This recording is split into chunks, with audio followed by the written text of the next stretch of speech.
আজকের ভিডিওটি খুব গুরুত্বপূর্ণ হতে চলেছে, কারণ আজকে আমি একটা টাইম ফ্রেম বেঁধে দিচ্ছি যে 10 বছরে আপনি কিভাবে আর্থিকভাবে স্বাধীন হবেন। আর্থিকভাবে স্বাধীন হওয়া মানে কি?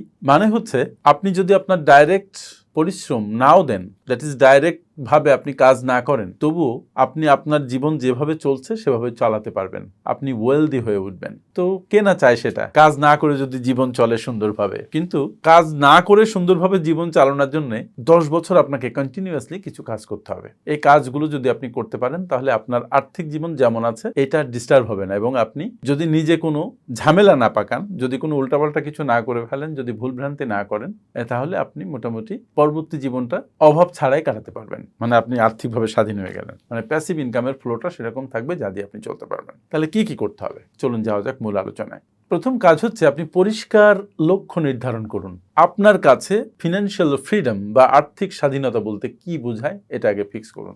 ধরুন এখন থেকে 10 বছর পরে আপনি আর কোনো কাজ করবেন না, আপনার টাকাই আপনার জন্য কাজ করবে। এই যদি হয় আর্থিক স্বাধীনতা তাহলে ঠিক আছে, সেই ব্যাপারে একটা লক্ষ্য নির্ধারণ করুন।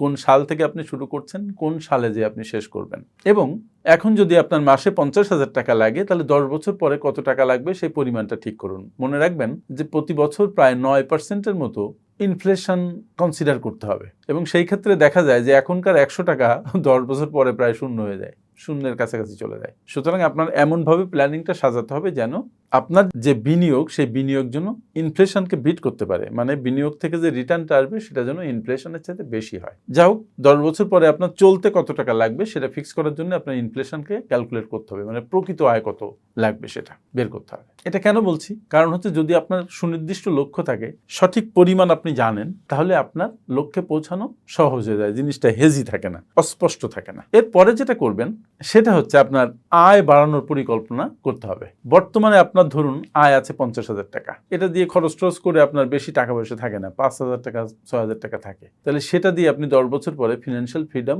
অর্জন করতে পারবেন না। 10 বছর আপনাকে ভূতের মতো খাটতে হবে, with acute plan, with sincerity, with honesty, with dedication. সর্বোত্তম এফোর্ট আপনাকে দিতে হবে, কারণ পরবর্তীতে আপনি আরাম করবেন, এটা অ্যাডজাস্ট করবেন না, করতে হবে। তাহলে আপনার আয় বাড়ানোর পরিকল্পনা করতে হবে। এখন আপনি একটা চাকরি করেন, আয় বাড়াবেন কিভাবে? আয় বাড়ানোর প্রচুর সুযোগ আছে বর্তমান সময়ে। বিশেষ করে আপনি যদি সকাল 10টা থেকে সন্ধ্যা 6টা পর্যন্ত কাজ করেন, তো দেখেন তো আগে এবং পিছে অনেক সময় বেঁচে দেয়। কথায় বলে যে সময়কে 3 ভাগে ভাগ করে 8 ঘন্টা আপনার ব্যক্তিগত কাজ, 8 ঘন্টা আপনার অফিসের কাজ, আর বাকি যে 8 ঘন্টা, ওই 8 ঘন্টা আপনি কি করেন তার উপরে নির্ভর করে আপনি কতটা সফল হবেন। তো যখন আপনি আর্থিক স্বয়ংভরতার দিকে যেতে চাচ্ছেন, একটা প্ল্যান করে সামনে এগুচ্ছেন, তখন ওই সময়টা, ওই 8 ঘন্টা আপনি অ্যাক্টিভলি কাজ করবেন for building your skill sets, for improving yourself, পাশাপাশি for increasing your income and lessening or decreasing your expenses. এবং এই যে আয় বাড়ানোর পরিকল্পনা যেটা করছেন, যদি 50,000 টাকা আপনার আয় হয়, আর যদি কষ্ট করে আরো 20,000 টাকা বাড়াতে পারেন, ওই 20,000 টাকা পুরো আপনার সঞ্চয় হয়ে যাবে। 50,000 টাকা থেকে তো একটা পার্ট যাবেই। এরপরে আপনাকে যেটা করতে হবে, আপনাকে স্মার্টলি বিনিয়োগ করতে হবে। সেই বিনিয়োগের পরিমাণটা কত? আপনার টোটাল যে আর্নিং, সেই আর্নিং এর 30 থেকে 50 ভাগ। It's a huge amount. তার মানে অপ্রয়োজনীয় যে খরচ, এটা থেকে আপনাকে অনেক দূরে থাকতে হবে। আপনার একমাত্র লক্ষ্য যে আপনি আর্থিক স্বাধীনতা অর্জন করবেন উইদিন 10 ইয়ার্স। সুতরাং এই 3 বছর আপনার স্যাক্রিফাইসের বছর, এই 3 বছর আপনার প্রচন্ড পরিশ্রম করার বছর, এই 10 বছর আপনার জন্য একরৈখিক মনোযোগ দেওয়ার বছর। আপনি প্রচন্ড ডেডিকেটেড থাকবেন towards you will be very much sincere. কারণ আয়ের অব্যাহত ধারা বজায় রাখতে হবে, এবং প্রতি মাসে পারলে আপনার আয় বাড়াতে হবে। যতটুকু বাড়াতে পারবেন সেটা আপনি সেভিংস অ্যান্ড ইনভেস্টমেন্টে ঢুকিয়ে দেবেন, এবং খরচ একেবারে মাইজারলি চলতে হবে। আমি বলি, এখন এই বিনিয়োগটা কোথায় করবেন আপনি? এই 10 বছরের জন্য এটা একটা লং টাইম। এটা আপনি সঞ্চয়পত্রে করতে পারেন, এটা আপনি ট্রেজারি বন্ডে করতে পারেন, এটা আপনি রিয়েল এস্টেটে করতে পারেন, এটা আপনি স্টক মার্কেটে করতে পারেন, এটা আপনি মিউচুয়াল ফান্ডে করতে পারেন।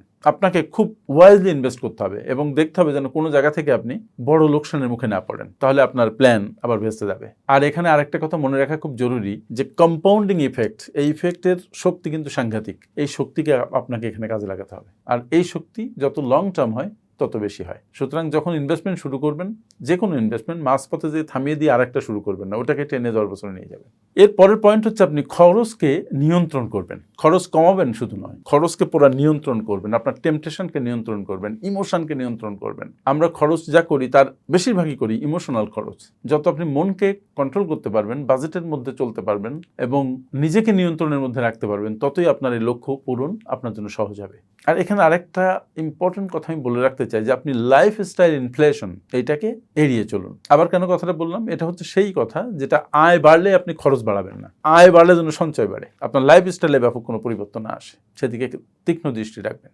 আরেকটা ইম্পর্টেন্ট কথা, সেটা হচ্ছে আপনি আপনার জরুরি তহবিল বা ইমার্জেন্সি ফান্ড গঠন করবেন, পাশাপাশি আপনি লাইফ ইন্স্যুরেন্স গড়ে তুলবেন। মানে আপনি একটা হলিস্টিক অ্যাপ্রোচ নিয়ে সামনে যাবেন। Emergency fund is a must, কারণ আপনি 10 বছরের প্রোগ্রাম নিয়ে নেমেছেন, 2 বছর পরে যে কোনো বিপদে পড়বেন না তেমন তো নয়, যে কোনো বিপদে পড়তে পারেন। তখন যদি আপনার মিনিমাম 6 মাসের ইমার্জেন্সি ফান্ড না থাকে, তাহলে আপনি একটা মারাত্মক সংকটে পড়ে যাবেন। আপনার এই যে টোটাল ইনভেস্টমেন্ট প্রক্রিয়া, এটা একেবারে উল্টাপাল্টা হয়ে যাবে। So emergency fund is a must. পাশাপাশি আমি বলেছি লাইফ ইন্স্যুরেন্স, অন্যান্য ইন্স্যুরেন্সের কথা বলছি না। লাইফ ইন্স্যুরেন্সে করবেন ভালো কোম্পানি দেখে, যারা আপনার ভালো রেকর্ড রাখে, যে তারা তাদের বীমা যে দাবি সেগুলো পূরণ করে। অনেক কোম্পানি আছে যারা বীমা দাবি টাবি পূরণ করে না, এদের ধারে কাছেও না যাওয়া উচিত। এই জন্য যখন করবেন কোনো কোম্পানিতে পলিসি, বি কেয়ারফুল কাদের সাথে আপনি কাজ করছেন। আরেকটা পয়েন্ট খুবই ইম্পর্টেন্ট, যে আপনি ধারাবাহিকভাবে নিজেকে আপডেট করবেন, শিখতে থাকবেন, আপনার স্কিল সেট বাড়াতে থাকবেন। এটা প্রতিটা মুহূর্তেই যখন আপনি আপনার নতুন একটা স্কিল শিখবেন, তখন আপনার ইনকামের সম্ভাবনা বেড়ে যাবে, এবং আপনি যদি স্মার্ট হন তাহলে আপনি ইনকামকে বাড়াতে পারবেন।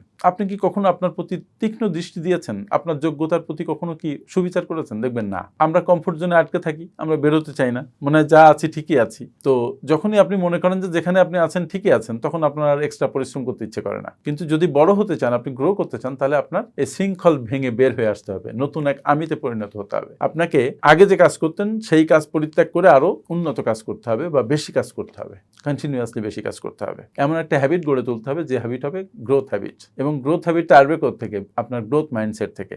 যেহেতু আপনি একটা সংকল্প নিয়েছেন যে 10 বছরের মধ্যে আপনি আর্থিকভাবে স্বাবলম্বী হবেন, আপনার মধ্যে সেই গ্রোথ মাইন্ডসেট আছে বলেই ধরে নেওয়া যায়। সো জার্নি চালিয়ে যান। আর শেষে আরেকটা পয়েন্ট আমার বলা জরুরি, সেটা হচ্ছে আপনি প্রতি বছর অন্তত একবার নিজের সাথে বসুন, কাগজ কলম নিয়ে বসুন, আপনার উন্নতি হচ্ছে কি হচ্ছে না, কোন দিকে যাচ্ছে উন্নতি, আপনার লক্ষ্য পূরণের দিকে আপনি যেতে পারছেন কিনা সেটা পর্যালোচনা করবেন, সেটা রিভিউ করবেন। যদি দেখেন যে কোথাও কোনো ত্রুটি হচ্ছে, তাহলে সেটা আবার রিডিজাইন করবেন, কিন্তু আপনার উদ্দেশ্য থেকে দূরে সরে যাবেন না। আপনার উদ্দেশ্য একই থাকবে, শুধু পথ মাঝে মাঝে ডিফারেন্ট হতে পারে, কারণ এক এক পথে এক এক শঙ্কা, এক এক বিপদ আসতে পারে। সেই জন্য উদ্দেশ্য পরিবর্তন না করে পথ পরিবর্তন করা দরকার। আমার বিশ্বাস, আমি যে কয়টা পয়েন্ট বলেছি, আপনি যদি অ্যাক্টিভ মনোযোগ দিয়ে এই পয়েন্টগুলো অনুসরণ করেন, তাহলে আপনি 10 বছরে আর্থিকভাবে স্বাধীন হতে পারবেন, আপনার মতো করে, আপনার যোগ্যতা অনুযায়ী, এবং আপনার একটা কমফোর্টেবল জীবন চলবে, বিশেষ করে ইন টার্মস অফ ফিন্যান্স। এবং আপনার এই জার্নিতে আমরা শরিক হতে পেরে আনন্দিত। কে কে আমার এই কথা শুনে ডিসিশন নিলেন যে 10 বছরের মধ্যে আর্থিকভাবে স্বাধীন হবেন, শেয়ার করুন, খুশি হব। Thank you. আসসালামু আলাইকুম।